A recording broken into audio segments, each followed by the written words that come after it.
नमस्कार, मैं हूं सबा शाहिद शेख। न्यूज 24 यूपी उत्तराखंड देख रहे हैं आप। लोकसभा चुनाव का सेमीफाइनल बताए गए 4 राज्यों के चुनावी नतीजे आ गए, जिसमें बीजेपी ने शानदार प्रदर्शन किया है। बीजेपी ने मध्य प्रदेश, राजस्थान और छत्तीसगढ़ में कांग्रेस को मात दे दी और अपनी पकड़ मजबूत कर ली। वहीं कांग्रेस ने तेलंगाना में सत्तारूढ़ बीआरएस को सत्ता से बेदखल कर दिया।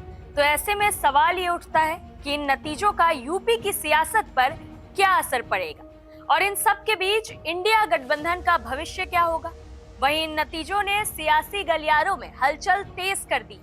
दरअसल इन विधानसभा चुनावों में इंडिया गठबंधन के दलों के बीच के मतभेद भी सबके सामने खुलकर आए थे। एमपी में सीटों को लेकर कांग्रेस और समाजवादी पार्टी के बीच घमासान देखने को मिला। इंडिया गठबंधन का हिस्सा होने के बावजूद दोनों पार्टियों ने कई सीटों पर अपने अपने उम्मीदवार उतार दिए थे, जिसके नतीजे भी सामने। वहीं एक तरफ जहां कांग्रेस को करारी हार मिली, वहीं सपा भी कुछ खास नहीं कर पाई और पार्टी का कहीं भी खाता नहीं खुला।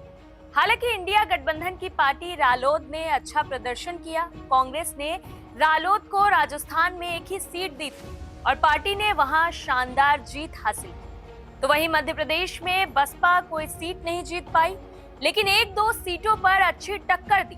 राजस्थान में बसपा ने 2 सीटें हासिल की है। इन नतीजों ने बसपा सुप्रीमो मायावती को संजीवनी देने का काम किया है। हार के बाद अब सपा नेता और आक्रामक हो गए और कह रहे हैं कि यूपी में कांग्रेस केवल 2 सीटों वाली पार्टी। वहीं 3 राज्यों में बीजेपी को मिली जीत के बाद कई नेताओं ने बयानबाजी करनी शुरू कर दी। तो वहीं बसपा प्रमुख मायावती ने सवाल खड़े किए हैं। मायावती ने सोशल मीडिया एक्स पर पोस्ट कर बीजेपी की प्रचंड जीत पर शक जताया है।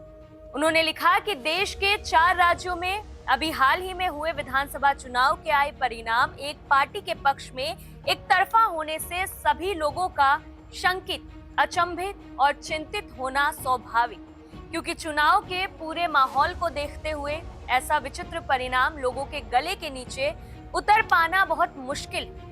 हालांकि बयानबाजियों का सिलसिला तो यूं ही जारी रहेगा, लेकिन इन चुनाव के नतीजों के बाद तो एक बात स्पष्ट हो गया कि लोकसभा चुनाव 2024 के लिए बीजेपी की ताकत और मजबूत हो गई है, जिसे रोकना विपक्ष के लिए बड़ा मुश्किल होने वाला है। दरअसल जिस तरह से बीजेपी ने इन चुनावों में अपना प्रदर्शन दिखाया है, वो वाकई विपक्ष पर तमाम सवाल खड़े कर रहा है। ऐसा मालूम होता है कि बीजेपी को टक्कर देने के लिए अभी तक इंडिया गठबंधन मजबूती से तैयार नहीं हो पाया है। तो अगर बीजेपी को 2024 के चुनाव में शिकस्त देना है तो विपक्ष को काफी मेहनत करनी पड़ेगी। फिलहाल के लिए इतना ही। देखते रहिए न्यूज 24 यूपी उत्तराखंड।